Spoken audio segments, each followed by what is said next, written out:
I'd like to thank everyone for joining us tonight, and I'd like to thank Ted and Julian from Quantel for inviting me. It's always been a great meeting. I was here a couple of years ago, and we've got some new information, which is, I think, quite exciting, which is the light study. How many people are using SLT? And how many using it as primary therapy, I guess? A few. So I got to convince you. I think it's a little bit easier to convince you now than with the new data than in the past. I'm the inventor of SLT and also this inventor of the SLT indexing lens, which is made by Ocular Instruments. I think the treatment philosophy has been changing with glaucoma management and glaucoma surgery, and the idea really is to treat these patients earlier, reducing morbidity of progression. I think we're trying to avoid more aggressive surgical options, and really, obviously, reducing medication burden with issues of compliance, which are, I think, our biggest problem in glaucoma. You know, we're being bombarded with these new MIGS procedures, so let's not forget SLT is really a non-invasive surgical treatment for glaucoma. The concept, of course, of SLT was, and actually is probably the first subliminal laser that was introduced in glaucoma. And the question was really, is it necessary to photocoagulate the trabecular meshwork to reduce intraocular pressure? That was actually my research question. And I just really wanted to figure out if we could selectively target the cells without producing any structural or coagulative damage to the meshwork. And using, again, the short pulse laser to reduce thermal diffusion to surrounding tissues, we were able to selectively target the TM cell, and again, avoiding any damage to the surrounding tissue. That was the Q-switch frequency doubled YAG as shown, and that basically produces this biological effect without coagulation, which is now what we're striving to do with all the other lasers and retina as well. You know, we've seen these pictures of SLT again versus ALT, which were previously described. I think it's also important that, you know, with these new MIGS procedures, where we want an intact Schlemm's canal, that we actually do avoid argon laser trabeculoplasty and those thermal lasers, which do cause damage to the trabecular meshwork and cause fusion of the inner and outer walls of the trabecular meshwork. So I think we should be really avoiding the argon laser or even potentially MLT, because that's still a thermal laser if you're contemplating doing those procedures. So I think the goal has been to use SLT as primary therapy. And historically, we've been looking at, the studies were designed to look at SLT versus prostaglandins. Again, I think we want to really reduce the use of topical medications. We know we want to simplify the patient's overall treatment regimen. We know even from Ian Grierson that these medications do cause significant changes to the conjunctiva and do affect our ability to do filtration surgery and other surgeries later on. And we even have these new procedures, the Zen and all those, which still rely on the conjunctiva. So again, reducing the use of topical medications, I think, is important. You know, there's this SLT disconnect, at least in the US, that in a medical education setting with audience response, if you ask the audience, what modality do you initiate IOP lowering in a newly diagnosed OAG, the response has been most commonly, of course, prostaglandins. What would you do if you wanted it for yourself? And the answer is SLT. So there's still that disconnect that's occurring. But SLT was actually proposed as first-line therapy back in 2003 with Chocomelamide, who we worked with. And he showed basically a nice 30% drop in intraocular pressure, about an 88 to 90% success rate using SLT as primary therapy. Dr. Nagar and then McGilrath, and then there was the SLT med study, which have subsequently followed, looking again at SLT as primary therapy versus the prostaglandins. The SLT med study was, again, a randomized controlled trial, multi-center trial. It showed, again, that SLT showed similar reductions of intraocular pressure, not statistically different, between SLT and prostaglandin. At that time, latanoprost as primary therapy, with slightly less steps, about 11% versus medications, 20%. So again, showing it was at least equivalent to the medications. Again, McGilchrist showed similar IOP reductions with 90% responder rates comparable to Xalatan as primary therapy. Again, showing about a 31% IOP reduction in that group as primary therapy versus latanoprost. And if you look at both 20% IOP reduction and 30% IOP reduction, again showing similar responder rates, 83 and 84% at 20%, and then 55 and actually 43% for the prostaglandins at 30% IOP reduction. And then there's been studies by Harasimowicz and co-workers looking at baseline factors predictive of SLT response, a prospective study, and those patients who were on prostaglandins seem to have less of a response to SLT than those patients without prostaglandin being on board, again, using it as primary therapy. That also led to some question as to, does SLT and the prostaglandins work on the same mechanism of action or have a similar mechanism of action? And I think the answer is actually yes. SLT is very much like acting like a prostaglandin. You should consider SLT as an outflow treatment. Alvarado showed that both SLT and the prostaglandins affect Schlemm's canal cells in a similar manner. They increase hydraulic conductivity, change the tight junctions in these Schlemm's canal cells, very similar to a prostaglandin. So they're used much like a prostaglandin. You can basically think of SLT as basically a prostaglandin type medication. It improves both trabecular outflow, but it also probably improves uvascular outflow as well. The first, say, population-based study, or one of the better population-based studies, was done by actually Tony Realini doing the SLT, using SLT in St. Lucia, which has a very high incidence of glaucoma. The prevalence of glaucoma in these patients is about 8.8% in patients over age 30, with, again, a 10-year incidence, as you can see, of 16%.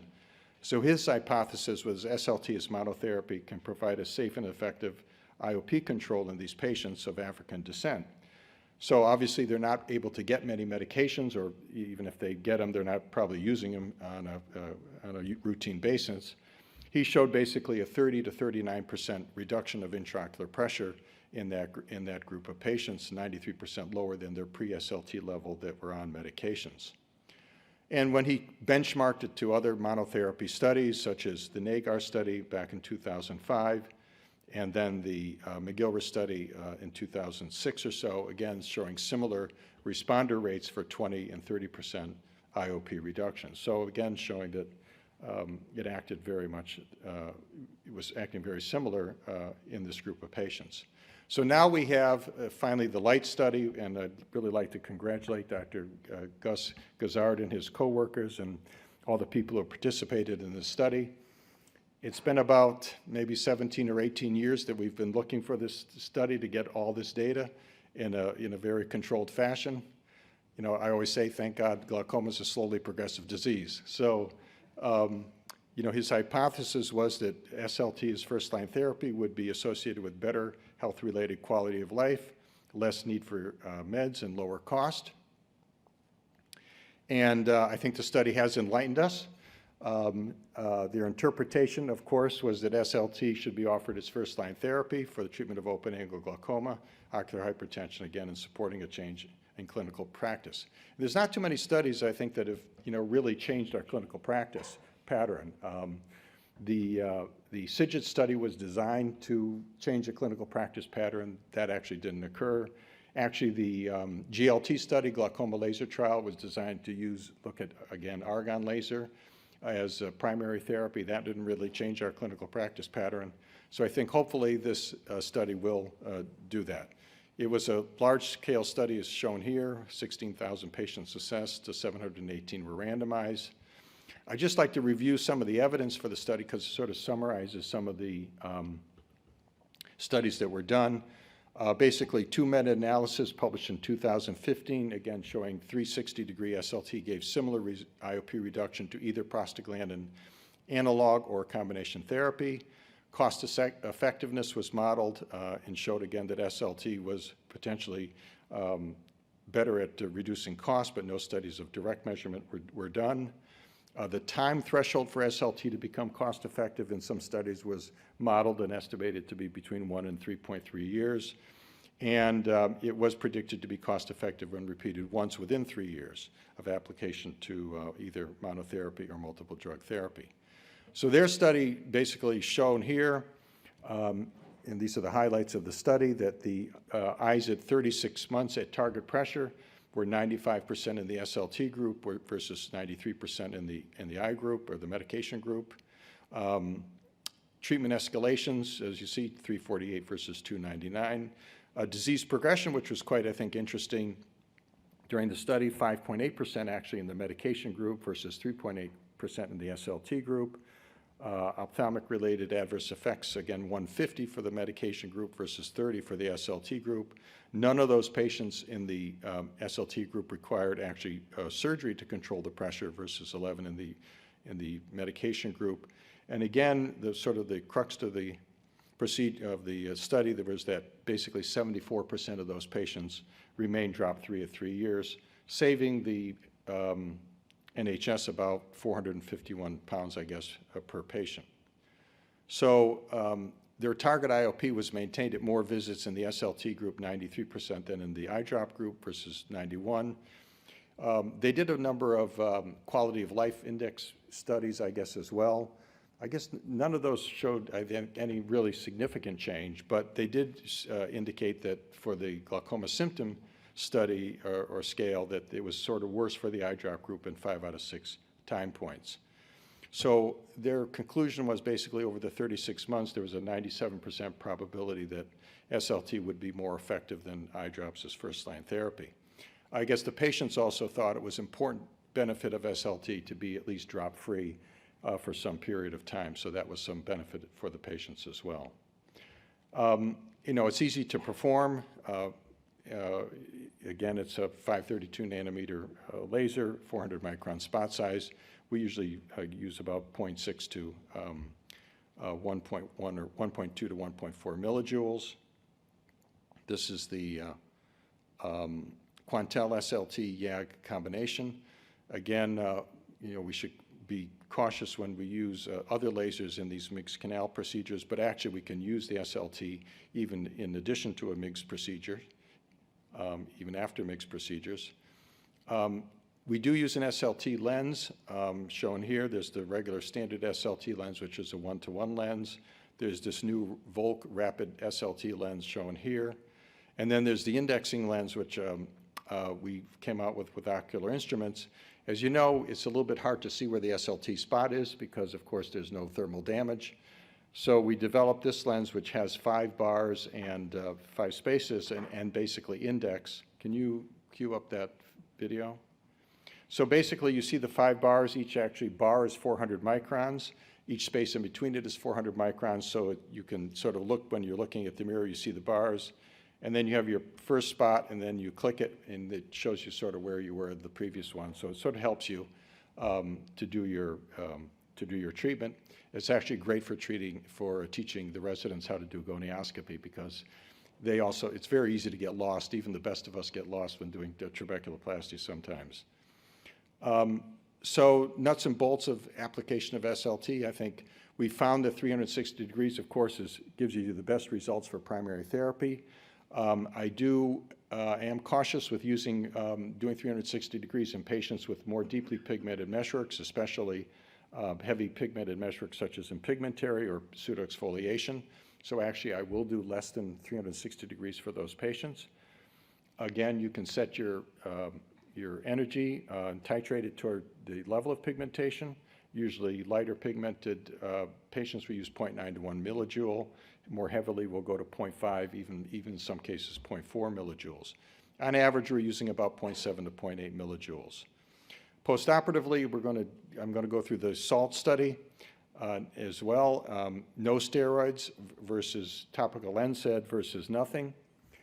Well, I actually use a non-steroidal anti-inflammatory, and this is the most recent study, the SALT trial, steroids after laser trabeculoplasty, and the purpose was to determine whether the use of short-term NSAIDs or steroid would be efficacious or affect the efficacy of SLT at 12 weeks. The results are interesting. They randomized the patients to 3 groups, ketorolac 4 times a day versus pred versus saline. So The result was that actually those patients, and I think they were given 4 times a day for a week, that the NSAID group did actually much better than the saline group. The NSAID and the steroid group did much better than the saline group at both 6 weeks, and then actually at 12 weeks as well, even a slightly greater difference, suggesting that the NSAIDs and steroids were actually beneficial in providing additional IOP lowering, which I found to be actually quite interesting. So according to, and as Dr. Weslick has indicated, we actually want an inflammatory response, and steroids reduce the macrophage response, probably more so than nonsteroidals. But if you actually look at the data, and I sort of was looking at this closely, that the NSAID group, 75% were treated with 270 or 360 degrees. And the saline group, only 54% were treated with 270 or 360 degrees. So 21% more patients were treated at 270 and 360 versus 180. I think that's important because 270 and 360 act very much similar than 180. I think there's a bigger difference between those two. And Dr. Nagar and coworkers showed a definite dose response responder rate when doing SLT 90, 180 versus 360 degrees. So my feeling is that, well, the study does suggest that short-term postoperative use of the NSAIDs or steroids may improve IOP reduction after SLT. My preference still would be NSAIDs, to use an NSAID, and even though that they are showing some effect from steroids, I do think the steroid does reduce the macrophage response. And I'm not sure how, that there may be some bias within this data and in the selection of those patients. So it's showing a change, but again, we use basically the nonsteroidal for basically 2 days after the procedure. Predictors of success, I think the strongest predictor is still baseline intraocular pressure. Just shown here, baseline intraocular pressure is correlated with IOP drop, so if you have a higher baseline pressure, you're going to get, of course, a bigger reduction of intraocular pressure. But, on average, what we'd expect to see, and this is not as primary therapy, just multiple studies, but we're looking at basically a 20 to 25% reduction of intraocular pressure following SLT. As primary therapy, it's probably in the range of 25 to sometimes 30% IOP reduction. Is it repeatable? I think this was brought up, but I think, if you sort of look at the success rate and look at studies, I think if the SLT is successful the first time and it lasts for at least 6 months to a year, that you have a high probability of successful repeat treatment. There's been several studies looking at that. Again, a minimum SLT success is 6 months, showing a survival of the first SLT 590 days, and then the second SLT another 1,000 days or so. And this study actually showed that the second SLT treatment actually had a better survival rate than the primary SLT treatment. So it can be repeated. A quick look at intervisit IOP fluctuations. I think that's also important. Actually, the AEGIS study showed that a significant fluctuation of intraocular pressure greater than 3 millimeters is highly correlated with and significant for increased visual field progression by 30% for actually each millimeter increase in IOP fluctuation. We looked at this group of patients as primary therapy, looking at 180 versus 360 degrees of treatment with 2-year follow-up, no additional meds or treatment. Looked at their IOP fluctuation from visit to visit, much like the AEGIS study did, and showed in this group of patients that actually we had a 28% IOP reduction with using 180 degrees of treatment versus a 35% reduction at 360 degrees of treatment. And looking at the IOP fluctuation, basically SLT reduced IOP fluctuation about the same if you looked at less than 3 millimeters of mercury IOP fluctuation, but if actually reduced it to even less than 2 millimeters, that 360 degrees of treatment was better than 180 degrees of treatment. So probably if you look at when you're doing a treatment for SLT, you have to understand that the outflow pathway is circumferential, but also segmental. So you're not actually, even though you're treating, you may not be treating all the areas that are important. So again, treating 360 degrees gives you the probability that you're going to be treating that areas that are probably going to reduce outflow. One note which I always bring up in talks is about pigmentary glaucoma. We should be cautious when we're treating those patients. SLT is excellent at targeting pigment. That's what it does. And even in the RPE, as Dr. Chung has indicated, that the problem with 2RT is that threshold, the safety threshold, is very, very small. It's so effective at targeting the melanin granule that you're blowing up these granules, and in pigmentary, there's melanin, of course, both intracellular and extracellular. So we use very low energies. You don't want to see this minimum cavitation, but you don't want to see any cavitation bubbles, and you should be checking those patients at least an hour and within several days of post-treatment, because they can get significant IOP spikes. So I only treat those patients, again, 180. I'd rather bring them back for several sessions. So overall, I think SLT has been shown to have a very low complication rate, very low risk procedure, no systemic side effects. IOP spikes usually are small. They occur within 1 to 2 hours, and are usually can be treated with iopidine or steroid. Iritis postoperatively is usually minimal, and there's very few cases that actually need steroids. Some rare cases of corneal edema, which we don't really understand. And again, you have to be careful with those patients with pigmentary glaucoma. So should it be first-line therapy? I think yes. I offer it again as first-line therapy. I basically tell the patients they have an 85 to 90% success without the need for medications, or you can use the medicines once a day and pay for those meds. And so most patients are choosing, again, SLT as primary therapy. So I think, again, I'd like to congratulate Gus on that LIGHT study, because it really now supports a change in clinical practice. I think we should be using SLT as primary therapy. It's cost-effective and I think better for the patient overall. It simplifies our glaucoma management, improves compliance, and actually may even be predictive of a MIGS response. And we're looking at that. Thank you very much.